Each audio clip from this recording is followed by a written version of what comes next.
बावजूद कुछ किसानों को समझा नहीं पाए। भले ही किसानों का एक वर्ग ही विरोध कर रहा था, लेकिन फिर भी ये हमारे लिए महत्वपूर्ण था।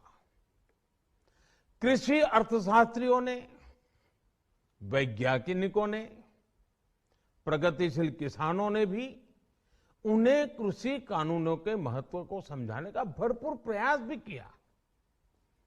हम पूरी विनम्रता से, खुले मन से उन्हें समझाते रहे। अनेक माध्यमों से व्यक्तिगत और सामूहिक बातचीत भी लगातार होती रही। हमने किसानों की बातों को, उनके तर्क को समझने में भी कोई कोर कसर बाकी नहीं छोड़ी। कानून के जिन प्रावधानों पर उन्हें ऐतराज था, सरकार उन्हें बदलने के लिए भी तैयार हो गई। 2 साल तक हमने इन कानूनों को सस्पेंड करने का भी प्रस्ताव दिया। इसी दौरान ये विषय माननीय सर्वोच्च न्यायालय के पास भी चला गया। ये सारी बातें देश के सामने है, इसलिए मैं इनके अधिक विस्तार में नहीं जाऊंगा। साथियों, मैं आज देशवासियों से क्षमा मांगते हुए सच्चे मन से और पवित्र हृदय से कहना चाहता हूं कि शायद हमारी तपस्या में ही कोई कमी रही होगी, जिसके कारण दिए के प्रकाश जैसा सत्य कुछ किसान भाइयों को हम समझा नहीं पाए। आज गुरु नानक देव जी का पवित्र प्रकाश पर्व है। ये समय किसी को भी दोष देने का नहीं है। आज मैं आपको, पूरे देश को ये बताने आया हूं कि हमने 3 कृषि कानूनों को वापस लेने का, रिपील करने का निर्णय लिया है। इस महीने के अंत में शुरू होने जा रहे संसद सत्र में, इसी महीने में हम 3 कृषि कानूनों को रिपील करने की संवैधानिक प्रक्रिया को पूरा कर देंगे। साथियों, मैं आज अपने सभी आंदोलनरत किसान साथियों से आग्रह कर रहा हूं।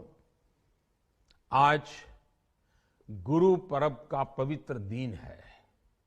अब आप अपने अपने घर लौटे, अपने खेत में लौटे, अपने परिवार के बीच लौटे। आइए एक नई शुरुआत करते हैं, नए सिरे से आगे बढ़ते हैं। साथियों, आज ही सरकार ने कृषि क्षेत्र से जुड़ा एक और अहम फैसला लिया है। जीरो बजट खेती यानी प्राकृतिक खेती को बढ़ावा देने के लिए,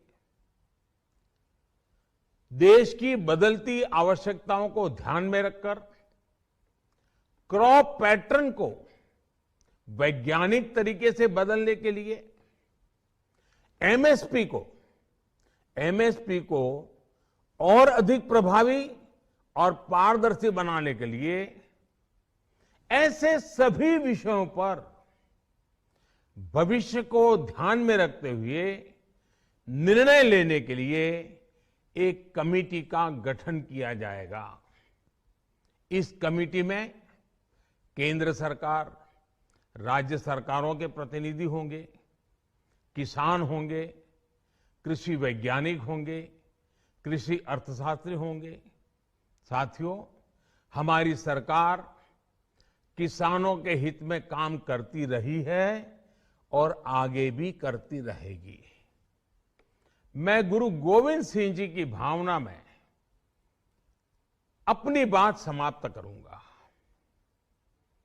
देहि शिवावर मोहे इहे,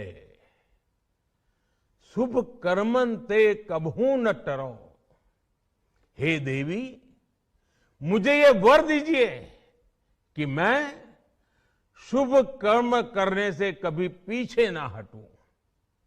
जो किया किसानों के लिए किया, जो कर रहा हूं देश के लिए कर रहा हूं। आप सभी के आशीर्वाद से मैंने मेहनत में पहले भी कोई कमी नहीं की थी।